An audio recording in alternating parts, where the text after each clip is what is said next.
Hello dear students, welcome to Techno Herald Online. I am the faculty of Engineering Mathematics. Here we start the new topic that is beta and gamma functions. In this lecture we are going to discussion about definition of beta function and their properties with some examples, and definition of gamma function with their properties with some examples. Okay, and then we will discuss about relation between beta and gamma. Okay friends, so let's start this lecture.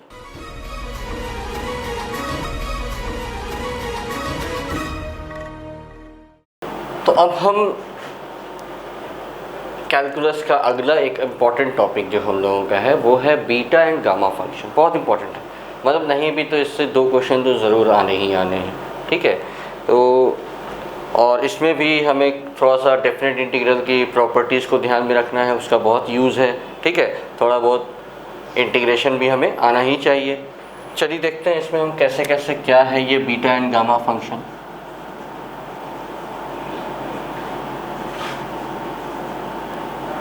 Beta and gamma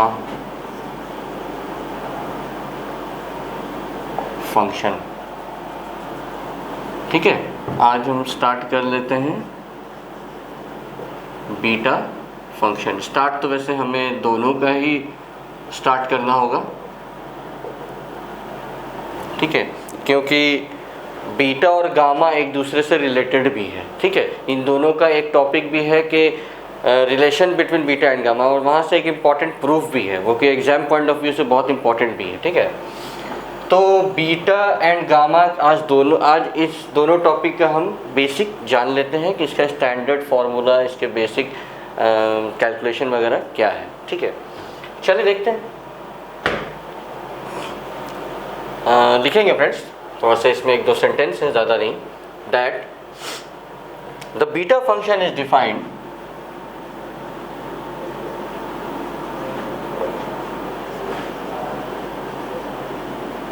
the beta function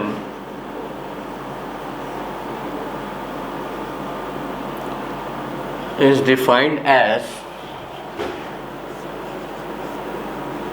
beta mn where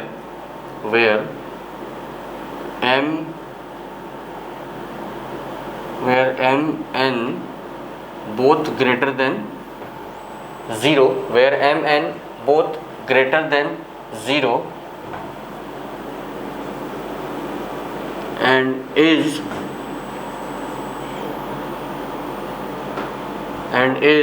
given by is defined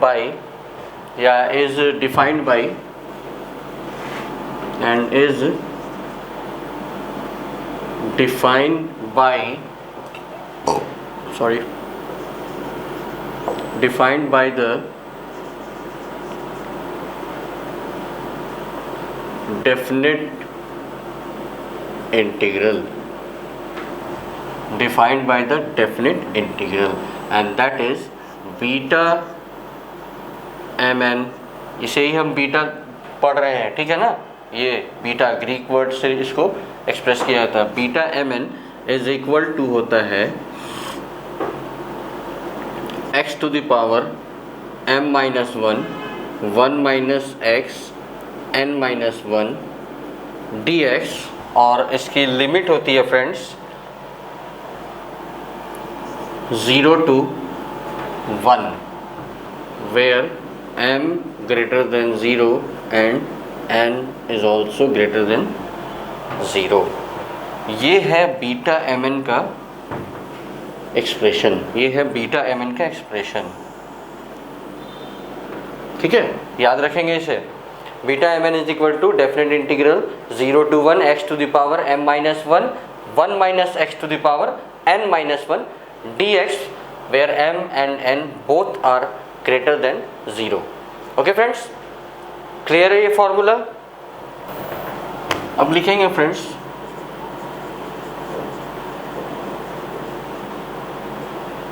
properties of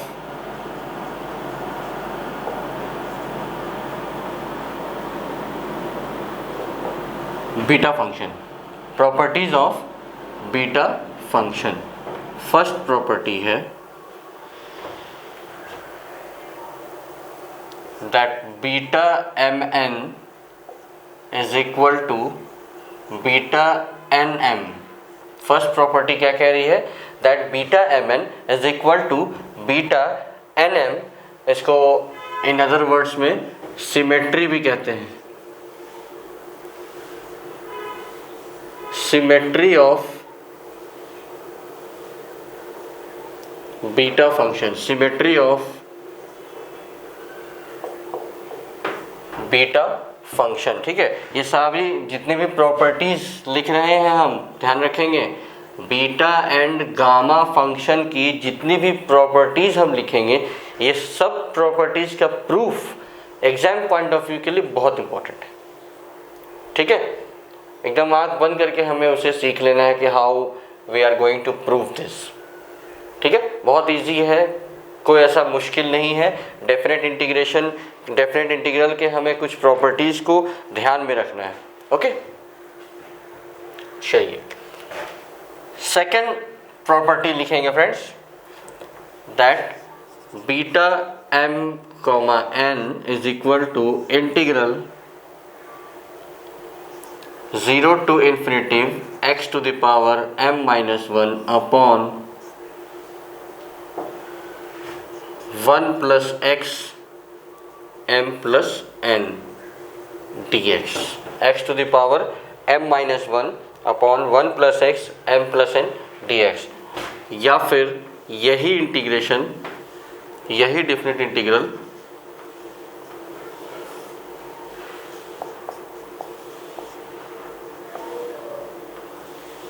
ये भी हो सकता है। मतलब या तो x पे power में m माइनस वन होगा, नीचे m प्लस n होगा 1 प्लस x पे, और या फिर x टू द पावर पे n माइनस वन होगा अपॉन में 1 plus x to the power m plus n होगा। ठीक है, और हाँ यहाँ पे ध्यान देंगे, यहाँ पे लिमिट मेरी चेंज है, वहाँ 0 to 1 थी लिखी हुई, यहाँ पे 0 to इन्फिनिटिव है। थोड़ा सा इस बात को ध्यान में भी रखना है। एंड द नंबर 3 प्रॉपर्टी जो है फ्रेंड्स, वो है कि beta M n is equal to 2 0 to pi by 2 0 to pi by 2 sin theta to the power 2m minus 1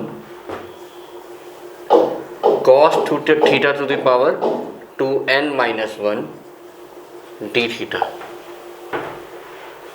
ठीक है friends, beta M N is equal to 2 0 to pi by 2 sin theta to the power 2m minus 1 and cos theta to the power 2n minus 1, okay, d theta। Clear है friends? तो ये तीन ही properties beta function की है। ठीक है, gamma में इससे ज़्यादा है। ओके, और ये तीन में से तीनों इंपॉर्टेंट है एग्जाम पॉइंट ऑफ व्यू से। ठीक है ना, तीनों इंपॉर्टेंट है। ठीक है, ये मत सोचिएगा कि कोई इजी है तो वो नहीं पूछेगा, या कोई ज़्यादा टफ है तो ये 7 नंबर पूछा जा सकता है, ये वाला कोई भी। ठीक है, तो अभी हम 1 by 1 इन तीनों प्रॉपर्टीज़ का प्रूफ देख लेते हैं, कैसे हमें प्रूफ करना है। ओके फ्रेंड्स,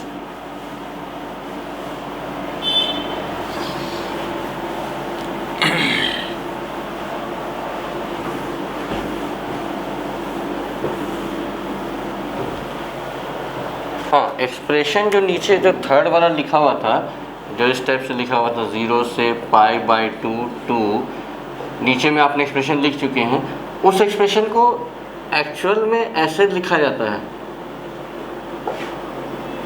क्योंकि जो भी पावर होता है वो साइन और कॉस पे लगा रहता है, थीटा पे ना लगा देना।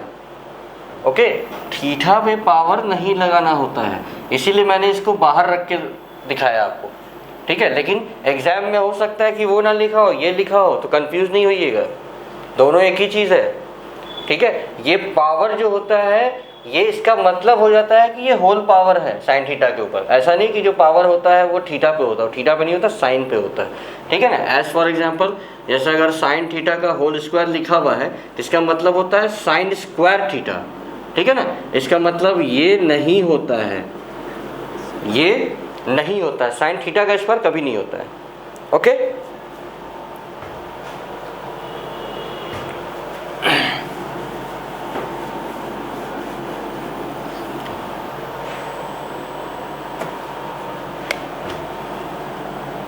चलिए फर्स्ट प्रॉपर्टी क्या थी, एक बार यहाँ पे लिख लेते हैं, beta M N is equal to beta N m, है ना। चलिए इसका प्रूफ देखते हैं।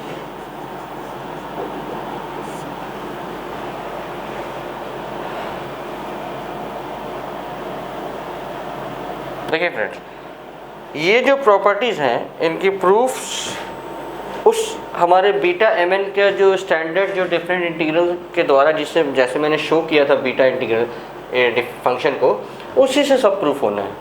यानी कि बाय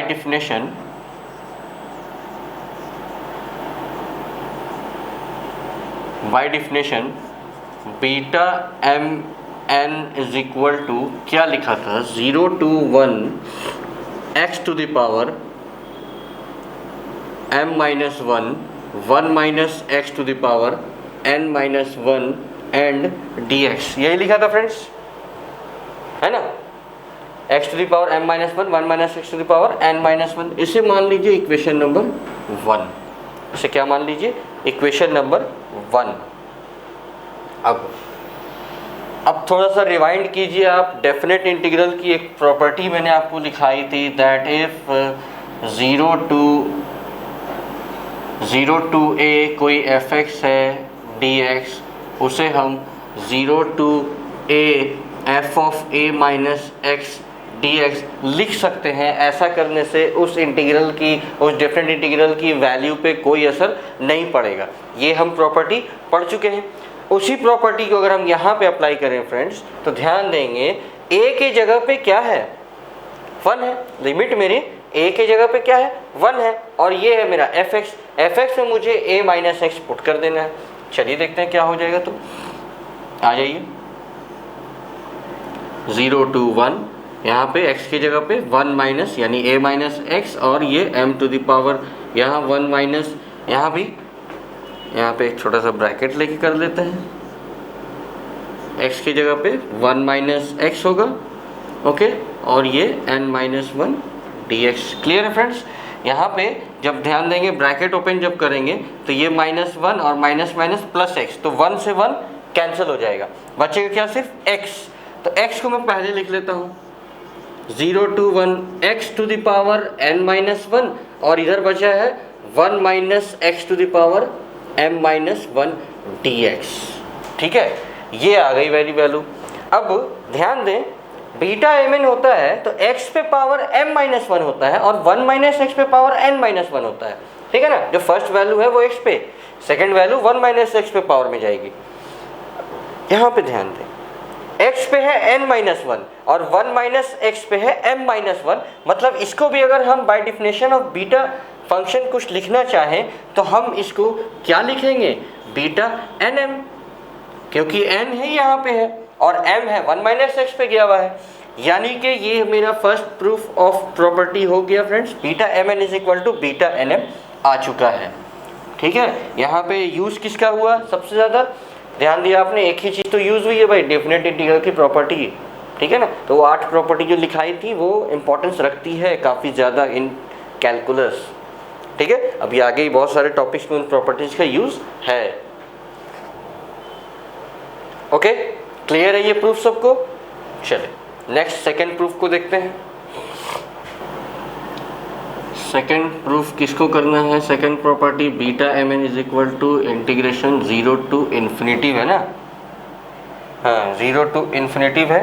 ओके, और क्या है, x to the power m minus 1 upon 1 plus x to the power m plus n dx, या फिर 0 to infinitive x to the power n minus 1 upon 1 plus x to the power m plus n dx। Okay friends, यहाँ पे ध्यान देंगे limit भी change है, 0 to infinitive है, and इसको प्रूफ अगर हम स्टार्ट करेंगे सो स्टार्टिंग तो वहीं से होगी, by definition of beta function. By definition beta M N is equal to क्या होता है, 0 to 1 x to the power m minus 1 1 minus x to the power n minus 1 dx। Okay friends, ये होता है। अब यहाँ पे हम क्या करेंगे कि कुछ सब्स्टिट्यूशन करेंगे। सब्स्टिट्यूशन इस प्रकार करेंगे कि यहाँ पे हमको दिख रहा है कि 1/1 + x है ना, और लिमिट भी चेंज है, ठीक है। तो लिमिट चेंज कब होती है डिफरेंट इंटीग्रेशन में? जब हम एक वेरिएबल x को किसी और वेरिएबल में कुछ एज्यूम कर रहे हैं। उस केस में फिर हमको लिमिट भी चेक करनी होती है कि लिमिट तो नहीं कहीं चेंज हो रही है। तो ये चीज़ हमें यहाँ पे भी ध्यान देना होगा। आइए फ्रेंड्स देखते हैं क्या होता है। पुट x = 1/1 + y, ये इसको देख के ही एज्यूम किया गया है। Okay, 1/1 + y। तो आप चाहें तो लिमिट यहीं पर चेक कर लें। इसका सबसे पहले तो लिमिट चेक करना है तो कैसे होगा, देख लीजिए।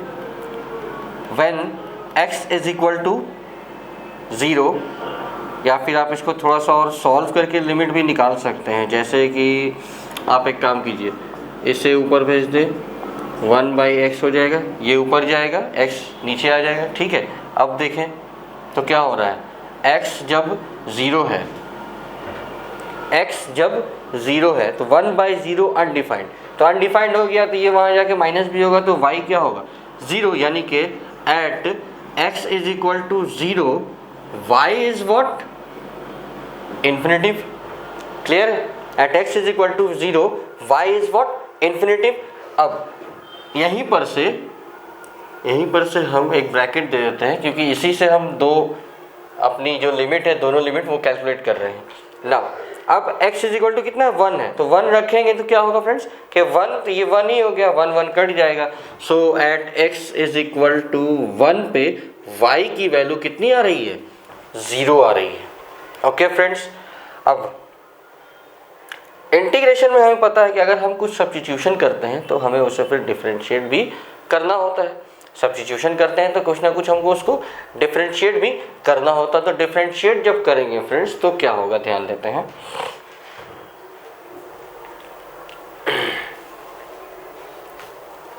लिमिट तो सही आ गई है। चलो इसको डिफरेंशिएट करेंगे तो क्या होगा कि dx =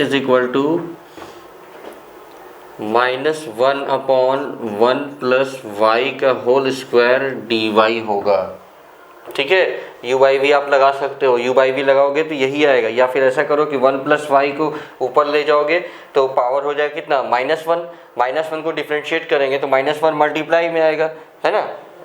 x⁻n-1 होता है, और पावर में एक माइनस और हो जाएगा तो -1 -1 -2 हो गया, -2 हो गया है 1 + y का पावर, उसे नीचे लाएंगे वापस तो पावर फिर से पॉजिटिव हो जाएगा। और जब हम चेन रूल भी लगाएंगे तो फिर जब हम 1 + y को डिफरेंशिएट करेंगे तो 1 का 0 और y का dy हो जाएगा। क्लियर है ये फ्रेंड्स? ये सब्स्टिट्यूशन भी जाएगा, क्योंकि अगर हम x की जगह पे y पुट कर रहे हैं तो dx भी हटना चाहिए ना। चलिए यहाँ तक कोई डाउट नहीं, सब्स्टिट्यूशन का काम अब हम सब्स्टिट्यूट करेंगे, ठीक है। तो इसको मैं मिटा रहा हूँ। चलिए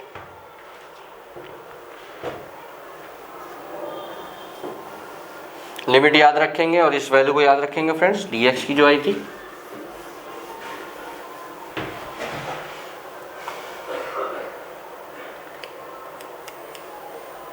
आइए लिमिट हो गई है इन्फिनिटिव से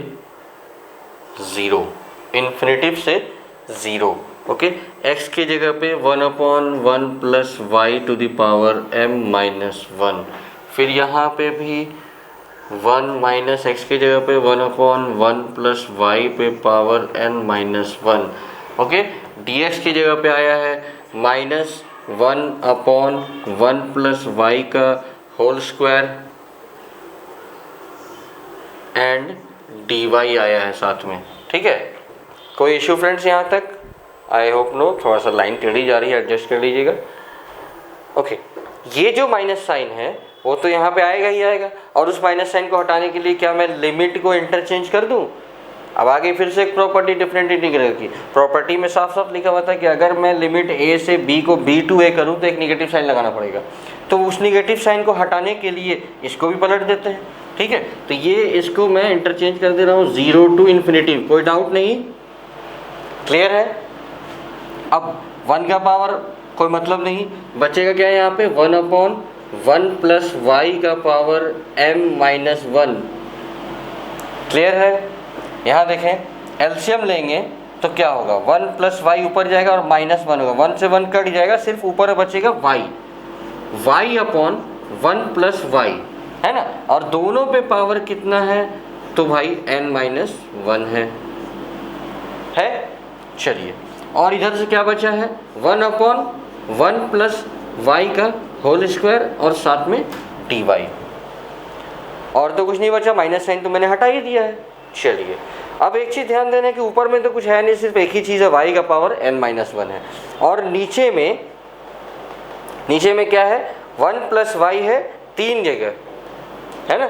तीनों पे पावर अलग अलग है और तीनों के बीच में क्या है, मल्टीप्लाई। तो पावर में क्या हो जाएगा, एडिशन होगा फ्रेंड्स। तो हम साइड में उसको करके देख लेते हैं कि m minus 1 plus n minus 1 और प्लस 2 कितना आता है। ध्यान देते हैं, माइनस 1 इस 2 को कैंसिल आउट कर देगा, क्या बचेगा, सिर्फ m प्लस n बचेगा। किसके पावर में, 1 प्लस वाई के पावर में। ठीक है, चलिए यहाँ तक कोई डाउट नहीं है ना। मिटा रहा हूँ मैं इसको थोड़ा सा।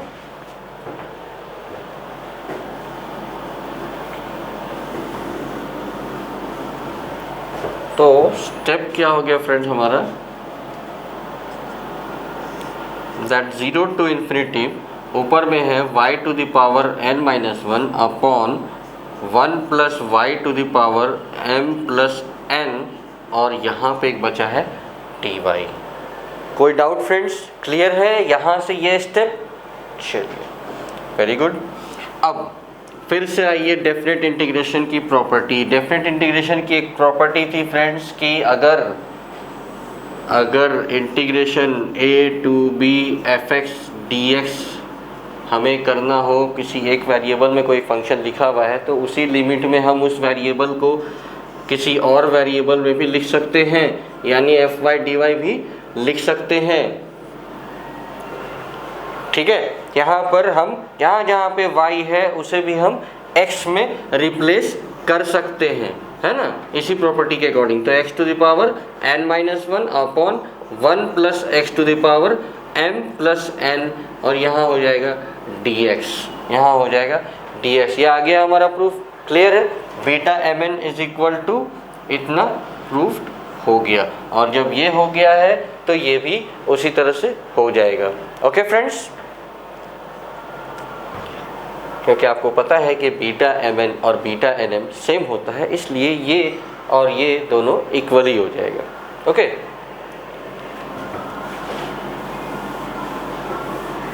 चलिए, ये प्रॉपर्टी के प्रूफ भी क्लियर है। कुछ बहुत ज़्यादा मेहनत नहीं था, बस एक सब्स्टिट्यूशन था, लिमिट को चेक करना था, लिमिट चेंज हो रही है कि नहीं हो रही है, और ये दो चीज़ों को ध्यान रखते हुए हमने उसको सॉल्व कर दिया। ठीक है,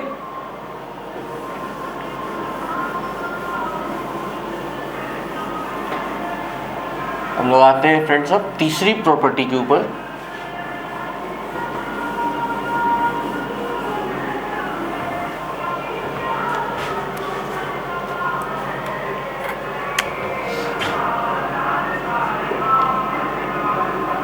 तीसरी प्रॉपर्टी थी फ्रेंड्स कि beta mn is equal to 2 0 to pi by 2 sine theta to the power 2m minus 1 cos theta to the power 2n minus 1 and t theta.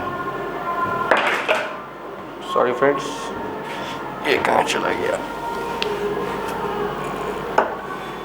I got it.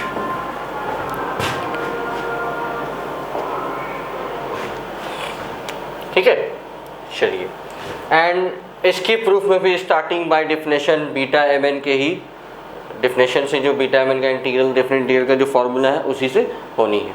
Okay, अब थोड़ा सा देखेंगे कि यहाँ पे x है और यहाँ पे साइन थीटा है ना, और यहाँ पावर में m है और यहाँ पावर में 2m है। तो हम x की जगह पे ऐसा क्या सब्स्टिट्यूट करें कि पावर में 2m हो जाए। ठीक है, x की जगह पे ऐसा क्या सब्स्टिट्यूट करें कि पावर में 2m हो जाए, और ये भी ध्यान में रखना है कि साइन तो आना चाहिए। तो एक ही चीज़ दिमाग में आती है सबसे पहले friends, that put x is equal to what, sine square theta. Put x is equal to sine square theta. Okay friends, अब जब फिर से हम कुछ ना कुछ सब्स्टिट्यूट कर रहे हैं तो लिमिट को भी चेक करना होगा, साथ साथ उसको डिफ्रेंशिएट भी करना होगा। चलिए डिफ्रेंशिएट पहले कर लेते हैं। क्या होगा differentiation? dx is equal to 2 sine theta होगा, and then by chain rule sine को डिफ्रेंशिएट करेंगे तो कॉस थीटा, और फिर थीटा को डिफ्रेंशिएट करेंगे तो डी थीटा।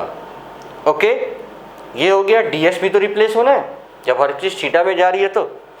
ओके, अब आते हैं लिमिट की बात कर लें। लिमिट की बात की जाए फ्रेंड्स, देखिए ध्यान से, x इज इक्वल टू कितना है? 0। x is equal to 0, sine square का यहाँ रूट लग जाएगा तो क्या होगा?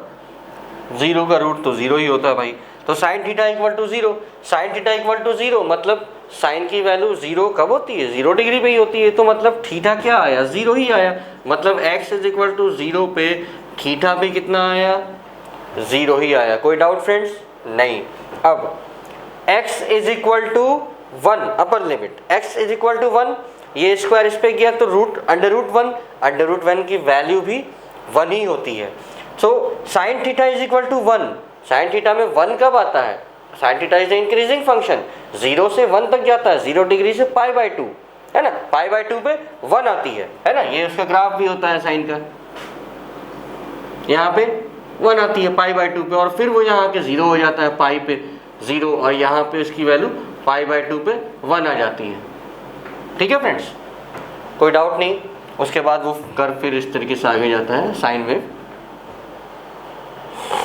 सो at x is equal to 1 पे थीटा कितना आया है हमें? π/2, क्योंकि 1 वैल्यू जो होगी साइन में π/2, साइन 90p वैल्यू 1 होती है, we all no.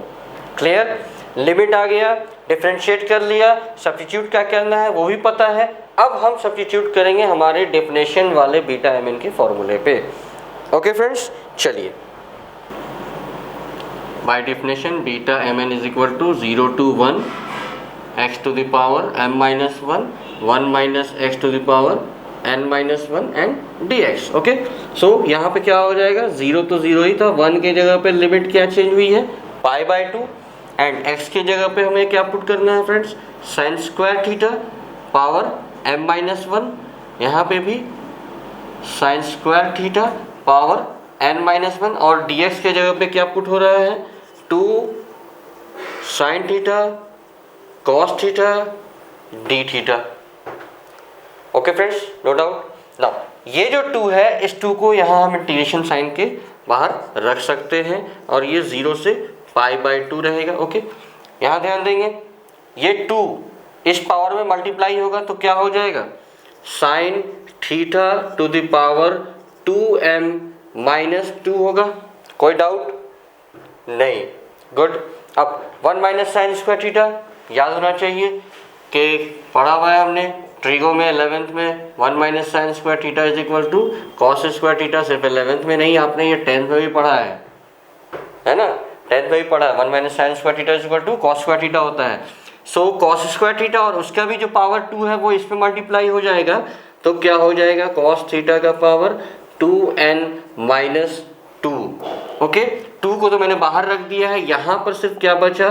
Sine theta and cos theta, साथ में डी थीटा।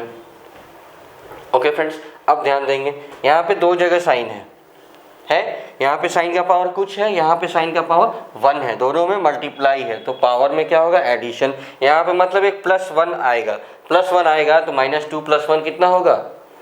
-1। यानी कि फाइनली साइन का पावर मेरा कितना बच रहा है फ्रेंड्स? 2m-1 बचेगा। क्लियर है? क्योंकि यहाँ साइन का पावर 1 है और मल्टीप्लाई है, बेस सेम होता है, मल्टीप्लाई होता है, पावर में एडिशन होता है, तो यहाँ पे +1 जब होगा तो ये इसको सब्ट्रैक्ट करेगा तो -1 ही बचेगा। ओके, क्लियर है सबको? उसी तरह से कॉस में भी सेम,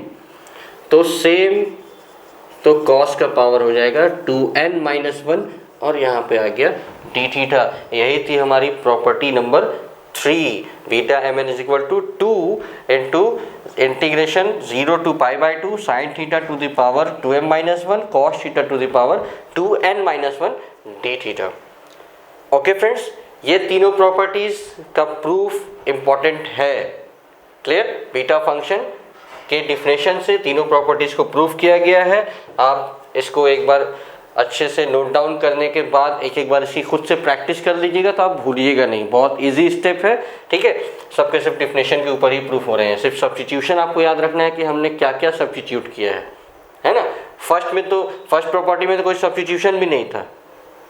छोटा सा एक वो डेफिनेट इंटीग्रेशन का प्रॉपर्टी यूज़ किया था, ठीक है। और सेकंड और थर्ड में क्या सब्स्टिट्यूट करना है ये ध्यान में रखिए। लिमिट कैसे फाइंड करेंगे उसकी वो ध्यान में रखिए। फिर डिफरेंशिएट करने के बाद उसको सब्स्टिट्यूट कर दीजिए। ओके फ्रेंड्स, तो ये था आपको आज बेसिक ऑफ बीटा फंक्शन, ठीक है।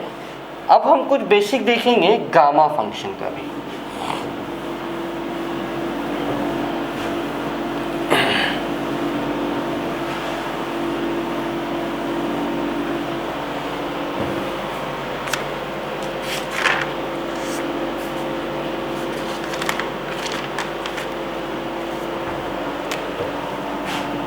ओके फ्रेंड्स, अब हम लोग कुछ बेसिक देखने वाले हैं गामा फंक्शन का भी। बाय डिफिनेशन क्या है, डिफिनेशन से उसका एक्सप्रेशन क्या है, सब चीज़, ठीक है।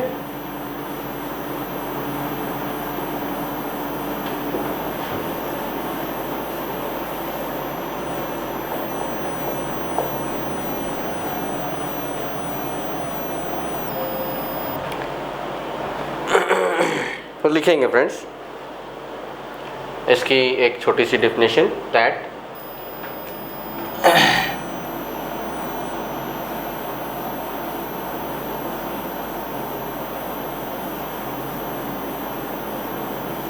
the gamma function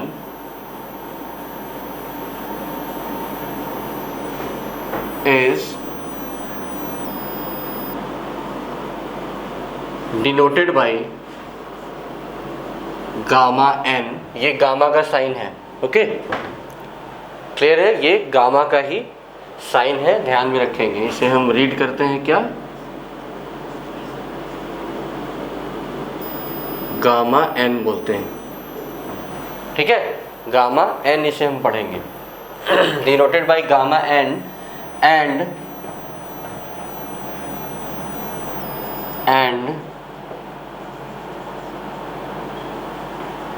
is defined by the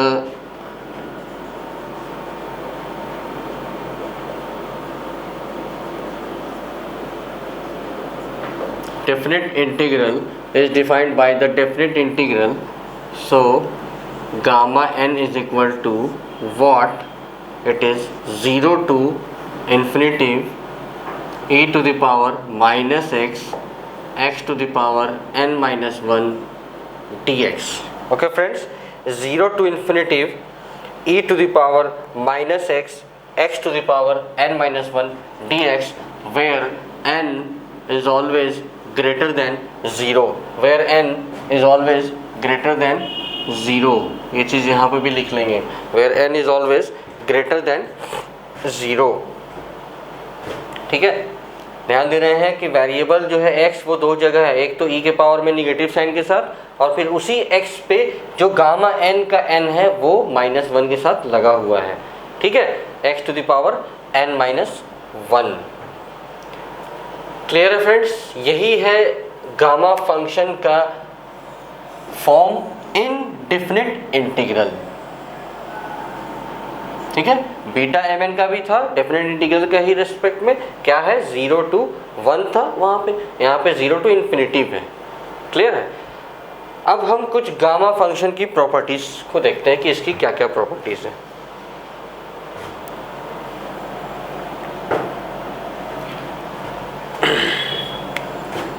यहीं पे लिख लेते हैं।